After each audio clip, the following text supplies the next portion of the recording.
COVID-19. Jom kita bantu rangsangkan ekonomi. Assalamualaikum warahmatullahi. Bismillah, wassalatu wassalamu ala rasulillah wa ala alihi wa sahbihi wa mawalah, amma ba'du. Saya Nazar Ajibra. Hari ini hari ke-15 Perintah Kawalan Pergerakan, Rabu, 1 hari bulan 4 2020. Jam sekarang 11.45 minit pagi.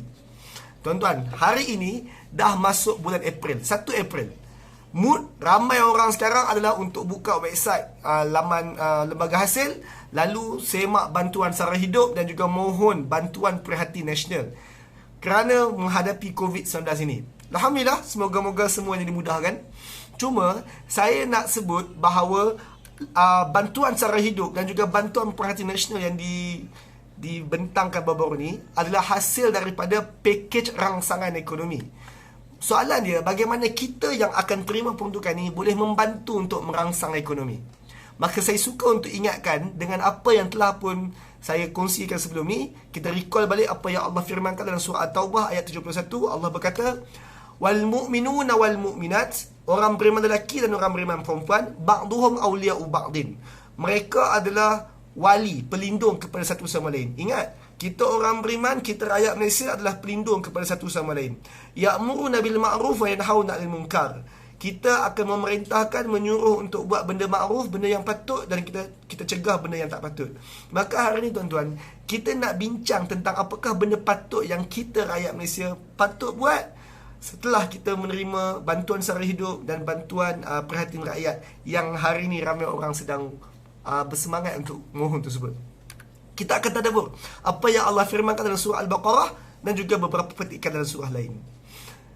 Jawapan ringkasnya, apakah yang perlu kita lakukan setelah terima bantuan tersebut? Perkataannya ringkas, iaitu infak. Apa yang patut kita lakukan sekarang setelah terima bantuan tersebut? Jawapannya, kita perlu infak bantuan tersebut, harta yang kita terima tersebut. Infak dalam bahasa Arab, terjemah bahasa Melayu paling sesuai kita terjemah sebagai belanja, berbelanja. Infak adalah berbelanja.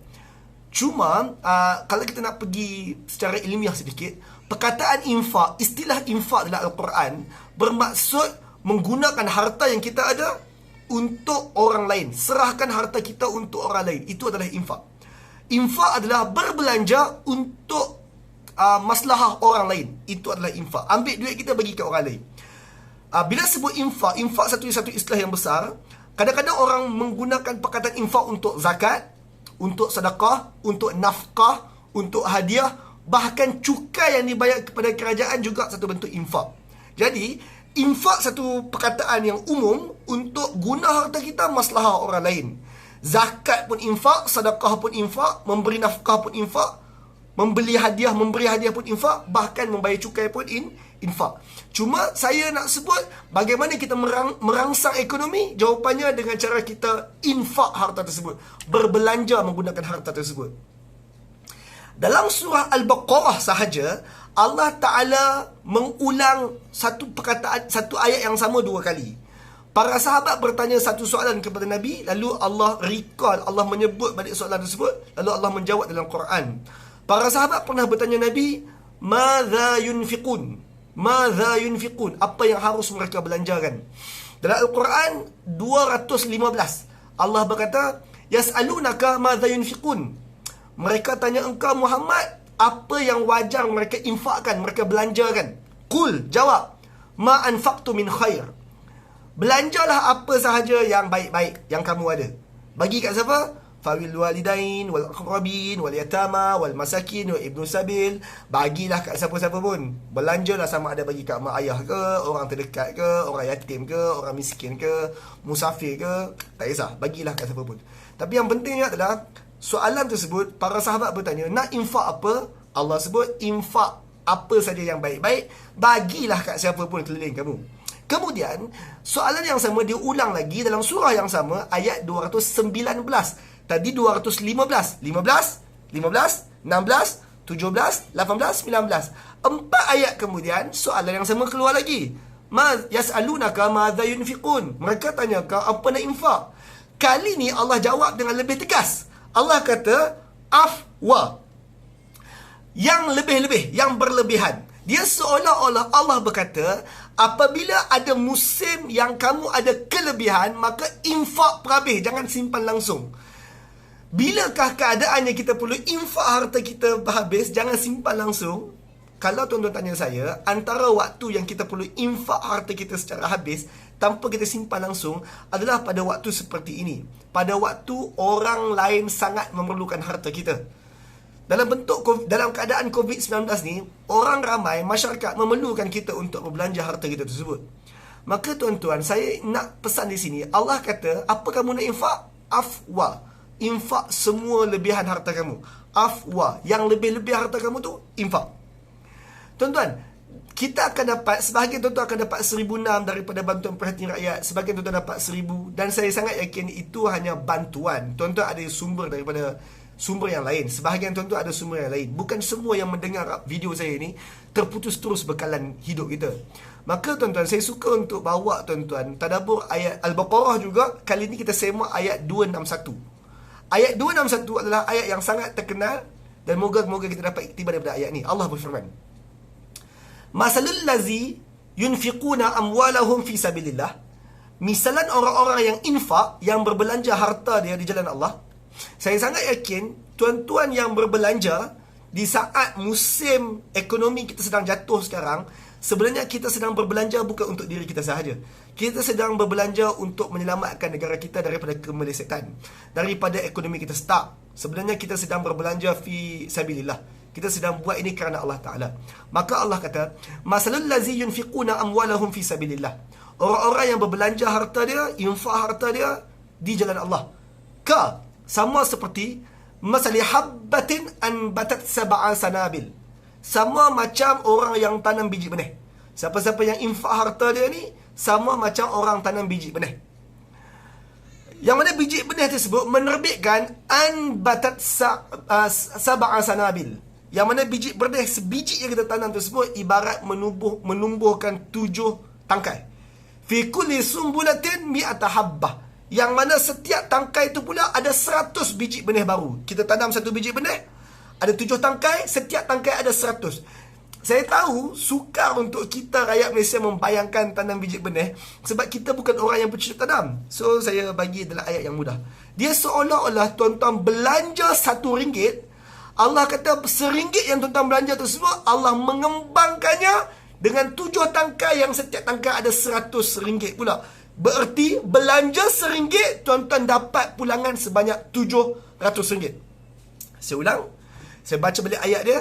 Kama salil habbatin anbatat sab'a sanabil. Kulli sunbulah mi'ata habbah. Umpama satu orang tanam biji benih, tumbuh 7 tangkai, setiap tangkai ada 100 biji benih baru. Berarti sesiapa yang infak, yang belanja harta dia di zaman gawat ini, macam dia belanja RM1, Allah bayar balik RM700. Belanja RM1, Allah bagi RM700. Ini bagaimana kita stimulate ekonomi, kita rangsang ekonomi. Tapi tuan-tuan, dalam Quran Allah tak sebut belanja ringgit, dirham, dinar. Allah sebut belanja seperti tanam biji benih. Menanam biji benih ni tuan-tuan, satu perumpamaan yang besar dalam Quran. Kenapa? Kerana jom kita bincang hikmah kenapa infak berbelanja Allah misalkan dengan tanam biji benih. Satu, kos menanam biji benih, kos menanam adalah murah, bahkan kadang-kadang percuma. Saya nak maklumkan di sini, infak yang kita buat ni tak semestinya infak dalam jumlah yang besar. Infak yang perlu kita buat, belanja yang kita perlu belanja ini sebenarnya murah, jumlah yang sikit. Kadang-kadang kita infak dengan cara tidak mengeluarkan modal pun, yang mana kita akan sentuh lepas ni. Yang kedua, infak tanam biji benih ni menerbitkan penerbitan biji benih baru apabila kita menanam, ambil masa. Pertanian bukan hari ni kita tanam, esok kita tuai hasil. Tak. Pertanian adalah hari ni kita bercucuk tanam, kita tuai hasil, satu masa akan datang. Penerbitan hasil dia ambil masa. Jadi hari ni kita berbelanja RM1, efek dari RM1 yang kita belanja tersebut bukan kita akan dapat esok 700. 700 itu akan distimulate, satu hari nanti kita akan dapat manfaat. 700 yang kita belanja RM1 hari ni, 700 itu akan dapat manfaat kepada kita satu hari nanti. Yang ketiga, hasil dari pokok automatik. 700 yang Allah janjikan untuk kita dapat semula tu automatik. Tuan-tuan tak perlu usaha. Yang tuan-tuan perlu usaha cuma belanjakan RM1 tuan-tuan tersebut. 700 tu on the way datang automatic. Tapi yang paling penting sekali, kalau tuan-tuan mendengar dengan baik ayat tadi, siapa yang berbelanja seolah-olah dia tanam sebiji benih. Allah tak highlight buah, Allah highlight biji benih. Dan biji benih tersebut mengeluarkan 700 biji benih baru. Tuan-tuan, adakah tuan-tuan makan biji benih? Tak, tuan-tuan makan buah daripada biji benih. Tapi saya nak highlight di sini, satu biji benih kita tanam akan mengeluarkan 700 buah. 700 buah tu akan keluarkan 700 biji benih baru. Berarti buah tersebut kita makan. Biji benih yang baru tu kita boleh tanam semula. Ini menariknya ekonomi Quran. Quran berkata, kamu sumbang belanja RM1 hari ni, dapat balik buah bersama dengan biji benih baru. Buah kamu makan, biji benih tanam balik. Biji benih boleh kita belanja balik. Biji benih kita boleh stimulate ekonomi baru. Hasil dari pokok itu, hasil daripada 700 yang kita akan dapat tersebut, boleh menghasilkan biji benih baru. Ini berarti bukan Allah menjanjikan RM1 kamu tanam, satu biji benih kamu tanam, kamu akan dapat RM700 pulangan. Allah sebenarnya tidak menjanjikan demikian. Allah menjanjikan kita akan dapat infinity. Hasil dari pokok, hasil daripada RM1 yang kita tanam, dia akan berterusan secara infinity, non-stop. Ajrun ghairu mamnun, ganjaran tak putus-putus. Tetapi tuan-tuan, kenapa Allah sebut 700 tadi? Dia seolah-olah Allah menjanjikan RM1 yang kita belanjakan dapat 700 semula pulangan. 700 itu seolah-olah minima. Tuhan akan bagi balik. Potensi sebenar lebih daripada 700. Sebab itu bunyinya Allah Ta'ala membandingkan ekonomi kita, belanja RM1 dapat balik 700. Bukannya dapat balik 700. Tapi Allah tak sebut RM700. Allah sebut 700 biji benih. Biji benih yang 700 ni kita boleh labur semula, rangsangkan semula ekonomi di masa hadapan. Jadi tuan-tuan, saya sangat memohon agar bantuan apa pun yang kita dapat lepas ni, jangan simpan. Belanja, stimulate ekonomi kita. Ingat, RM1 kita belanja, kita secara peribadi akan dapat pulangan RM700 semula. Janji Allah Ta'ala. Di akhir ayat 261 Allah berkata, Wallah yudha'ifu liman yasha. Allah Ta'ala melipat gandakan bagi siapa saja yang dia nak. Ya, RM1 yang kita belajar tersebut, Allah boleh lipat gandakan bagi siapa saja yang dia nak. Wallahu wasi'. Mustahil ke Allah nak buat macam tu? Sangat tak mustahil. Wallahu wasi'. Allah ni maha luas. Dia maha kaya. Alim, dan Allah maha tahu. Allah tahu bagaimana nak mendatangkan semula manfaat RM700 daripada RM1 yang kita belanjakan tersebut. Sekarang, kita bincang praktikal. Bagaimana di musim PKP ini, di musim sumber ekonomi kita terhad ini, bagaimana kita boleh bantu, stimulate ekonomi. Bagaimana kita boleh infak. Tuan-tuan, pertama, saya bagi beberapa contoh. Satu, apa saja jumlah harta yang kita ada sekarang, jangan terlalu berjimat. Saya tak sebut membazir, saya tak sebut jangan berjimat, saya kata jangan terlalu berjimat. Berbelanjalah macam biasa, belilah macam biasa, terutama sekali barang dapur tuan-tuan. Beli barang dapur tuan-tuan macam biasa, makan seperti biasa, jangan terlalu berjimat. Kalau tuan-tuan mampu untuk beli beras, beli beras. Kalau tuan-tuan mampu untuk menyediakan 2 lauk sehari, sediakan 2 lauk sehari. Jangan terlalu berjimat, jangan. Kalau tuan-tuan terlalu berjimat, tuan-tuan tak infak. Jangan terlalu berjimat. Beli macam biasa. Bukan setakat beli barang keperluan, tuan-tuan juga boleh menyumbang dengan cara yang kedua, beli juga barang yang kita anggap sebagai kemahuan. Beli juga barang kemahuan. Oh maaf, tersilap sebut. Beli juga barang kemahuan. Contoh bahan kemahuan, barang kemahuan. Kalau tuan-tuan beli beras, saya boleh anggap beras itu adalah barang keperluan. Tuan-tuan beli roti, saya anggap roti itu barang keperluan. Tapi tuan-tuan, untuk stimulate ekonomi, tuan-tuan beli juga barang yang kita anggap kemahuan. Seperti, ada di tengah jalan tersebut, kawan kita yang menjual keropok lekor. Belilah keropok lekor mentah dia tu, balik goreng kat rumah. Beli. Ataupun, dia menjual buah-buahan macam mangga, jagung. Mangga, jagung ni tak makan pun tak apa, dia bukan keperluan. Tapi, untuk stimulate ekonomi, beli. Meskipun ia barang kemahuan. Dan sekali-sekala tuan-tuan belilah KFC, McDonald, beli. Sebab apa? Sebab stimulate ekonomi tersebut. Jangan terlalu berjimat, beli macam biasa. Dan sekali-sekala beli juga barang-barang, bahan-bahan kemahuan. Stimulate ekonomi. Mungkin tuan-tuan anggap kata, ish, aku rasa sekarang tak perlu beli KFC kot. Jangan. Sebab apa? Sebab belilah KFC kerana Allah Ta'ala. Infak, stimulate ekonomi. Mungkin tuan-tuan rasa, aku tak perlu beli kot buah mangga dengan keropok leko yang kawan kita jual tu. Jangan. Beli. Supaya apa? Supaya kita stimulate ekonomi. Infak kerana Allah Ta'ala. Kemudian dalam musim PKP ni juga, langganlah perkhidmatan yang boleh kita langgan. Contoh, tuan-tuan boleh sahaja masak di rumah, tapi sekali-sekala orderlah secara delivery, supaya orang yang buat delivery tersebut dapat keuntungannya, dapat ekonominya berkembang. Dan kedai-kedai yang menjual di tepi jalan, kedai-kedai yang masih dibenarkan beroperasi, mereka ada pelanggan, stimulate ekonomi mereka tu. Tuan-tuan masak di rumah sekali-sekala, beli juga daripada kedai sekali-sekala. Tuan-tuan boleh pergi ke kedai untuk membeli. Tuan-tuan juga boleh untuk upah rana untuk pergi beli. Tuan-tuan boleh mengajar anak-anak di rumah secara percuma, guna tenaga sendiri. Tuan-tuan boleh upah juga cikgunya untuk ajar secara online, tuition. Tuan-tuan, ini cara untuk kita stimulate ekonomi. Meskipun kelihatan macam tak perlu, tapi berbelanjalah kerana Allah Ta'ala. Stimulate ekonomi kita tersebut. Tuan-tuan scroll Facebook, tuan-tuan akan dapati ada kawan tuan-tuan, ada iklan yang naik di wall tuan-tuan, mereka menjual produk-produk secara online. Dan kadang-kadang produk online tersebut tuan-tuan tak perlu pun. Contoh, tuan-tuan scroll, tuan-tuan dapati ada kawan tuan-tuan, dia menjual baju raya. Contoh, kita pun tak tahu, mungkin kita tak akan beraya pun tahun ni. Kita raya mungkin di rumah sahaja. Silap-silap semayang raya pun kita tak pergi. Silap-silap kalau kita beli baju raya pun, kita hanya akan gantung kat rumah saja. Mungkin otak kita kata tak perlu kot beli baju raya tersebut. Tapi tuan-tuan, kenapa kawan kita tersebut meniaga baju raya? Kerana saya sangat yakin dia sedang berusaha untuk cari rezeki. Dan dia dah ada stok baju raya, dia jual baju raya tersebut. Kalau kita ada lebihan rezeki, belilah baju raya tersebut. Meskipun mungkin tuan-tuan rasa tuan-tuan tak akan pakai, belilah, bantu sahabat kita, stimulate ekonomi. Ada sahabat kita jual skrin pelangsing sebagai contoh. Tuan-tuan tak perlu pun skrin pelangsing tersebut, kerana tuan-tuan tak kisah kalau gendut sikit waktu PKP ni, ataupun tuan-tuan memang dah kurus, belilah juga. Tuan-tuan ada rambut, kawan tuan-tuan jual krim pelebat rambut, belilah, tak ada masalah. Meskipun tuan-tuan tak guna, belilah, membantu ekonomi dia bergerak. Itu cara kita stimulate ekonomi. Belanja, belanja, belanja.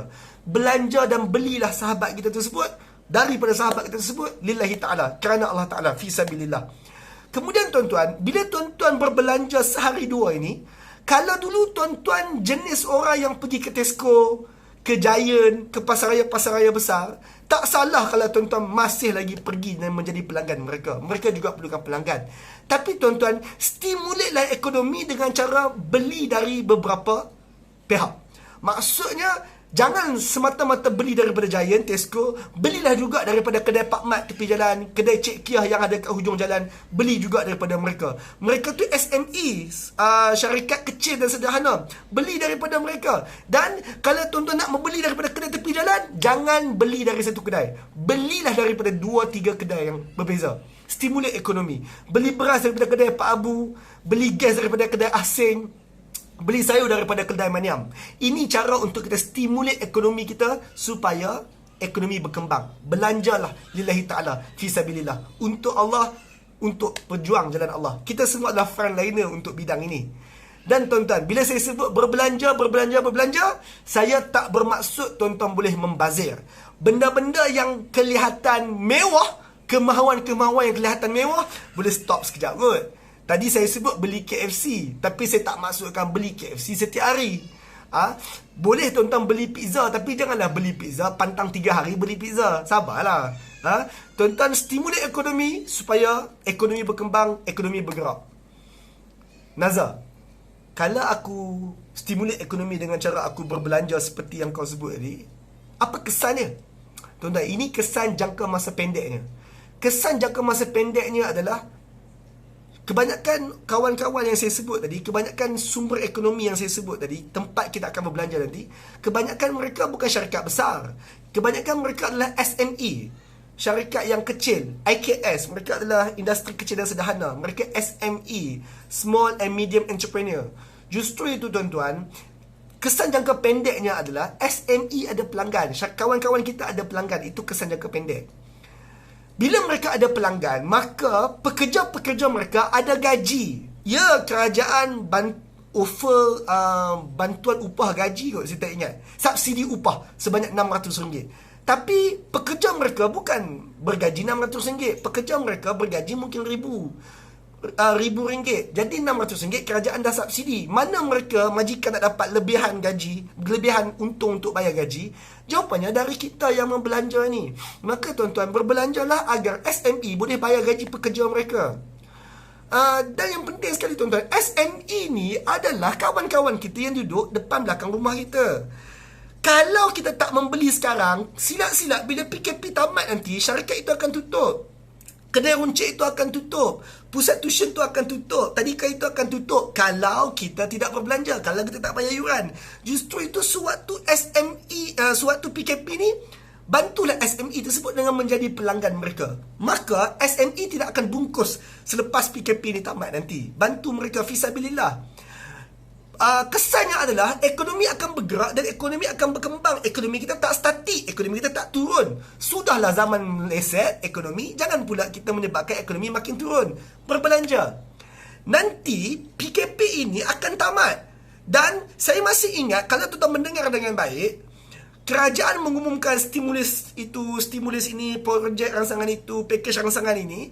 Kerajaan kata sehingga 6 bulan. Apa maksud kerajaan berkata bantuan ini sehingga 6 bulan, bantuan itu 6 bulan, kecualian sewa selama 6 bulan, moratorium selama 6 bulan. Apa maksud 6 bulan? Maksudnya 6 bulan adalah kita mungkin akan rasa kesan turun ekonomi, meleset ekonomi ni paling kurang adalah selama 6 bulan. Kita harap 6 bulan ini SME kita akan survive selama 6 bulan ini. Selepas 6 bulan, moga-moga mereka boleh membayar gaji macam biasa. Moga-moga ekonomi kita akan, kalau tak berkembang pun, stable macam biasa. Selepas 6 bulan, barulah SME yang ada pelanggan dan stabil ini boleh membayar cukai kepada kerajaan untuk kali yang seterusnya. Sekarang kebanyakan SME tak perlu bayar cukai kerana kerajaan faham nak bayar pun tak ada duit nak bayar. Maka selepas PKP ni tamat, selepas 6 bulan, SME yang masih dan boleh berkembang ini boleh semula membayar cukai. Kerajaan yang telah pun memberi stimulus package ini boleh semula mengkutip cukai daripada rakyatnya, terutama sekali daripada SME selepas PKP tamat. Kalau kita tak bantu SME sekarang, kalau kita tak berbelanja harta kita sekarang, bagaimana kerajaan nak kutip cukai satu hari nanti? Kutip cukai bukan satu benda yang buruk. Kenapa? Kerana pada bajet-bajet akan datang, pada pakej rangsangan akan datang, limpahan ekonomi yang kerajaan dapat boleh dilimpahkan semula kepada kita rakyat yang paling bawah, terutama sekali B40, kawan-kawan kita dalam kategori B40. Maka tuan-tuan, saya sangat berharap kita yang kategori T20, kategori ekonomi M40 dan juga orang-orang yang B40 boleh berbelanja dengan apa saja yang kita ada sekarang. Stimulate the ekonomi, go ahead, berbelanja, jangan simpan. Ataupun adakah tuan-tuan risau kalau tuan-tuan berbelanja, tuan-tuan tak dapat balik? Adakah tuan-tuan risau kalau tuan-tuan berbelanja, maka tuan-tuan mungkin akan habis duit lebih awal daripada yang patut? Tuan-tuan, jom kita tadabbur apa Allah sebut ayat 265 Al-Baqarah. Surah yang sama, topik yang sama, kita skip beberapa ayat, kita semak ayat 265.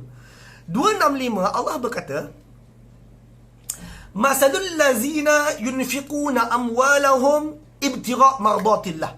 Sesiapa yang belanjakan harta dia, infak harta dia kerana ibtira' mardatillah, kerana mencari wajah Allah Ta'ala.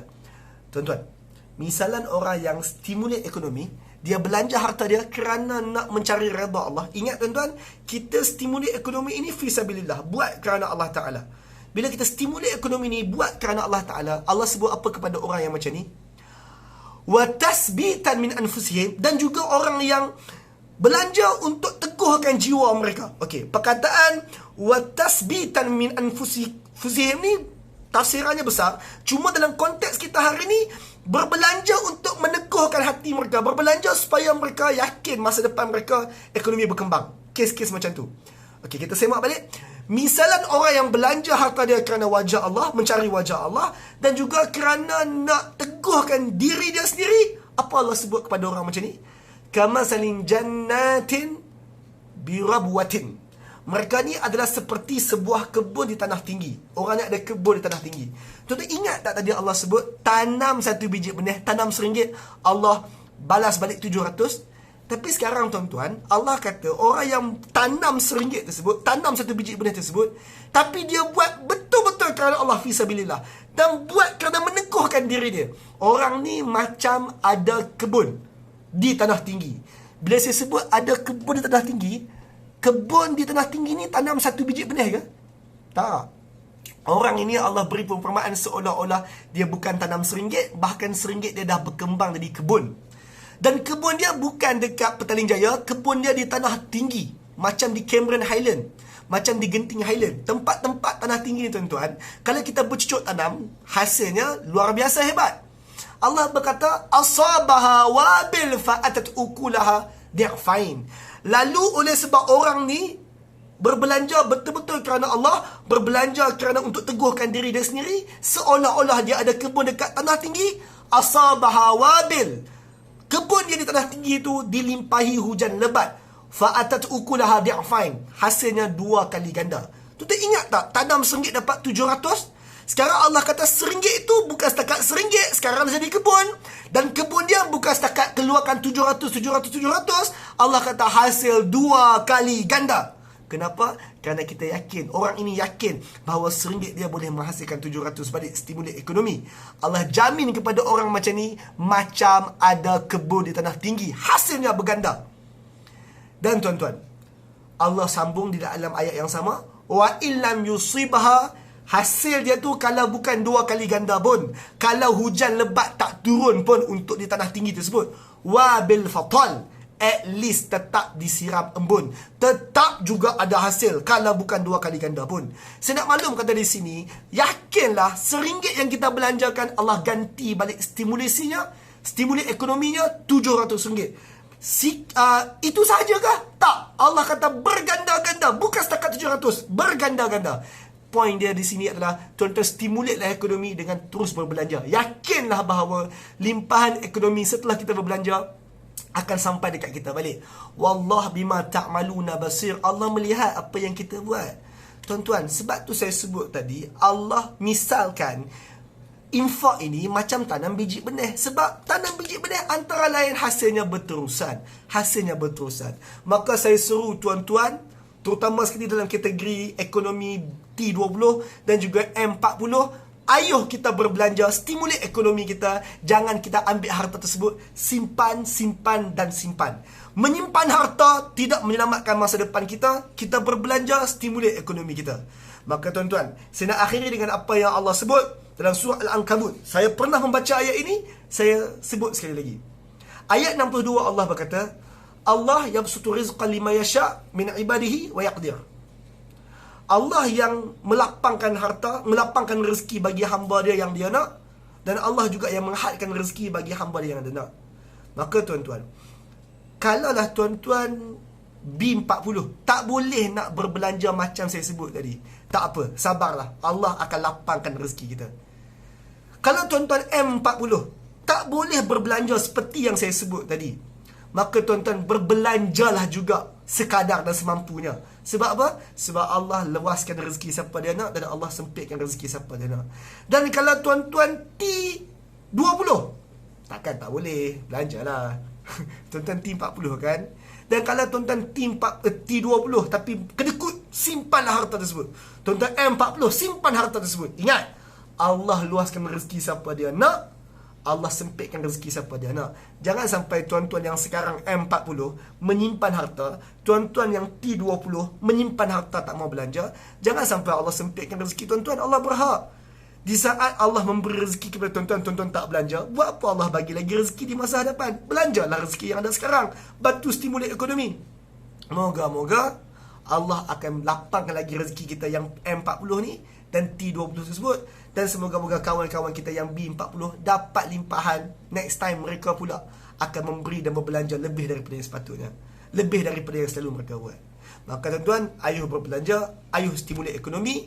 Dan saya ingin seru lagi tuan-tuan untuk sama-sama infak, sama-sama menyumbang ke tabung bantuan bencana negara yang dikelola oleh kerajaan, Bank Muamalat.